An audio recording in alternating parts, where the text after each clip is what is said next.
Hello, everyone. My name is Elder Ramirez, and I am a fellow of the Academy of Emergency Nursing, fellow of the American Association of Nurse Practitioners, and a fellow of the Academy of Nursing. I'm very excited to speak to you all today. I apologize for not being available for you. I am doing a keynote presentation for the Emergency Nursing Association Illinois chapter. So I'm very excited and proud of that, being able to do that. So today we wanted to specifically discuss with you what it takes to become a fellow. Well, lots of work, lots of work. and I laugh because the work that I did for these organizations, I loved every minute of it, every second of it. Though some of it may have been tedious, it was still my body of work. For those of you that are new in academia or are young in academia, you need to understand that you have to find a body of science. One of my early mentors, Dr. Frank Cole, may he rest in peace, was my mentor for 12 years, and his mentorship was very meaningful. He constantly spoke to me about how I needed to find what my science was, what I did, what I was going to be to set myself apart from everyone else in the areas that existed in nursing. Not just in nursing, medicine, all areas of healthcare. And many people at that time asked me, well, Alda, aren't you going to study Mexican American studies?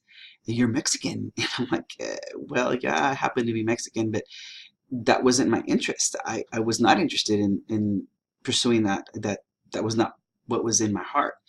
My heart was emergency medicine. So without further ado, I will start with the first fellowship that I attained, which was the fellowship for the American Academy of, it was Academy at that time, it's the American Association of Nurse Practitioners. Dr. Frank Cole and Dr.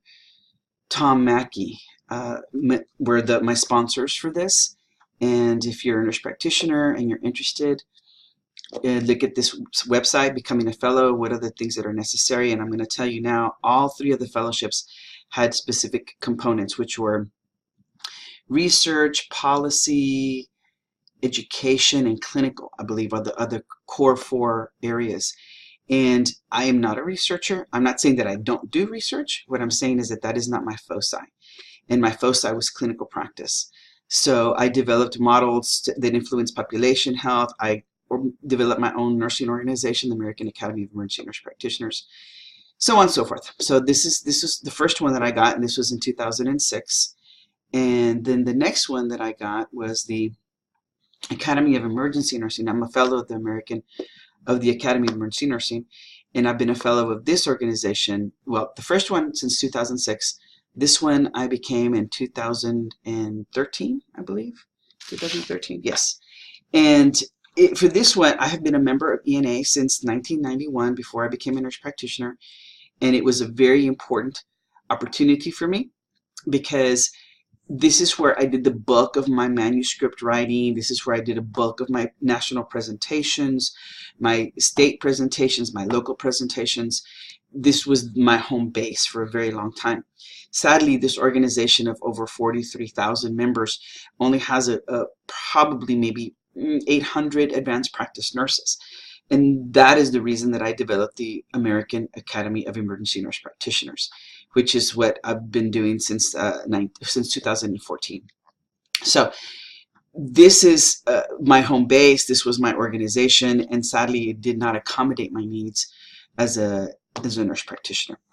But the fellowship is very similar, and I still am a strong member and an avid member of this group because I want to bring up my nurses, my bedside nurses, to do advanced practice and go into doctoral programs and do research. So I help them in those ways, and that is how I was able to be honored to be a fellow of this academy as well. And then the third academy that I'm a member of is the Academy of Nursing. This is probably one of the highest honors that a faculty member or a nurse in general could get, and it was a complete and total honor. I mean, when I went and got inducted, it was like I was walking around like I was at the Oscars or something, in terms of like nurses that were really amazing nurses in my career. So it was really beautiful to see that, and to be a member of that is very, very humbling. It's hard work. Again, it takes you right back to what I was discussing earlier in terms of how do you become a fellow. Well, you find a body of science and you still focus on the four areas, which are, policy, research, clinical, or education. It's the same difference. I don't want to take you any further. I know that you have lots of other people to talk. I just wanted to tell you that if any of y'all ever want to come talk to me, please feel free. I'm up on the 6th floor, and I'd be happy to discuss what your science is and how your science is going to get you to become a fellow.